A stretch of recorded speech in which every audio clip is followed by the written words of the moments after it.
Ivan alga, दूसरे पुरुष नायक का बड़ा भाई और एलिस का डॉक्टर। मैं सोच रही थी कि लेखक जब कहता है शालीन और ठंडी सुंदरता, तो उसका क्या मतलब है। लेकिन अब जब मैंने उसे अपनी आंखों से देख लिया है, हाँ, अब जब मैं सोचती हूँ तो लगता है कि इतना भी बुरा नहीं है। मुझे बहुत दुख है कि मैं कहानी का सबसे जरूरी हिस्सा पढ़ नहीं पाई, लेकिन असली किरदारों को सामने से देखना उस सब की भरपाई के लिए काफी होगा। ही। ठहरो, चिंतित में सोचते हुए चिंता भरे सोच में, क्या ये उसके बुखार की वजह से है?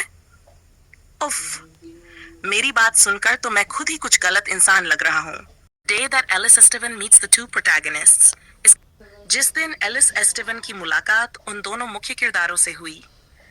यह दृश्य शायद किसी महत्वपूर्ण मोड़ को दिखा रहा है, जब कहानी की नायिका पहली बार उन दो पात्रों से मिलती है जो कहानी के नायक हैं। पृष्ठभूमि गहरा कमरा, बिजली कड़कने की आवाज, बारिश की बूंदें गिरती हुई, बैंगनी गुलाब के फूल धीरे धीरे गिरते हैं। वाचक गंभीर एक मासूम सी गुड़िया, जिसने कभी किसी का बुरा नहीं चाहा, लेकिन उसकी किस्मत में सिर्फ दर्द और खून लिखा था। चाकू चलने की तेज आवाज, धीमी चीख की गूंज, जिस पर उसने सबसे ज्यादा भरोसा किया, वही पहला पुरुष पात्र, उसने ही उसकी जिंदगी छीन ली। धीरे धीरे धड़कन कम होती जाती है, बिजली की तेज गड़वा निर्दयता से मारी गई, उसके सपने, उसकी हंसी, उसकी मासूमियत सब खत्म। गुड़िया की आंखों पर क्रॉस का निशान, फर्श पर खून फैलता। ये कहानी जो कभी प्यार से शुरू हुई थी, वह अब खून से लथपथ इस दर्दनाक मंजर पर खत्म हुई। घड़ी की टिक टिक, फिर अचानक खामोशी। आखिरी लाइन गूंज के साथ, पहला पुरुष पात्र और उसकी क्रूरता, यही है इस कहानी का सबसे बड़ा सच। अगर चाहो, मन में सोचते हुए, मेरी जिंदगी अब खत्म हो गई, धीरे से करवट लेते हुए और सिर तकिए पटकते हुए, धड़ाम, किसी ने जोर से चौंकते हुए बोला। डॉक्टर कुर्सी से अचानक खड़े होते हुए, हैरान और घबराए हुए आवाज में, लेडी एलिस, हलचल होती है, चादर हिलती है। अब तो मैं गया, सब खत्म। एक अंधेरी रात में एक टावर दिखाई देता है, नीले सितारों से भरा आसमान, और उस खामोशी को चीरती हुई एक तेज आवाज। बाल्टी जमीन पर गिरती है, पानी चारों ओर फैल जाता है। फिर एक गुस्से भरी चीख सुनाई देती है, मैंने तुमसे कहा था न कि मेरी तरफ ऐसे मत देखो।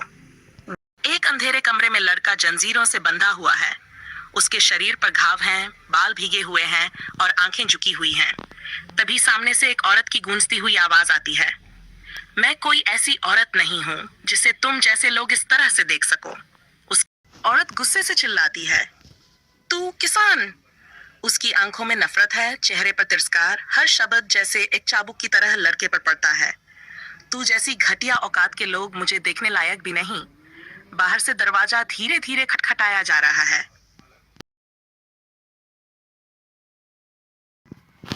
में खड़ी है, चेहरे पर हल्की सी मुस्कान, मगर आंखों में वही हुक्म देने वाली तीव्रता।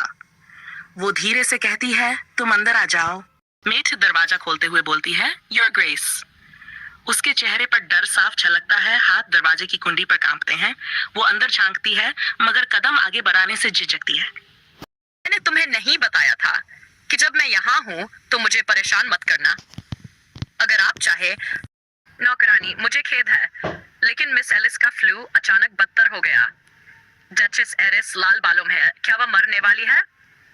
नहीं, उसे बहुत बुखार है, लेकिन लाल बाल वाली कहती है क्या संक्रमण फैल सकता है? नौकरानी फिर से कहती है, हाँ महोदया, संक्रमण खांसी या छींकने से फैल सकता है, इसलिए बेहतर है कि हम सावधानी बरतें। यही कारण है कि बच्चे इतने परेशान करने वाले होते हैं।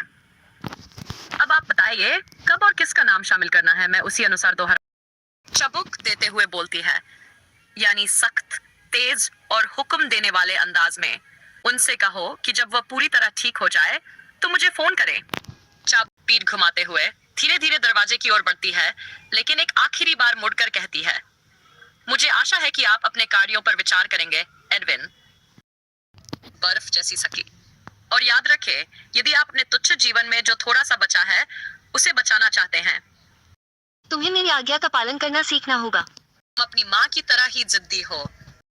तीखी निगाह डालते हुए गंदा बच्चा, शब्दों को चबाते हुए जैसे कोई गंदगी देख ली हो।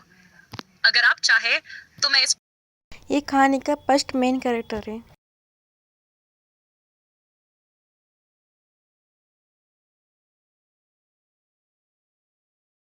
लाल आंखें, ब्लैक कलर का बाल, कोई भी इमोशन नहीं है।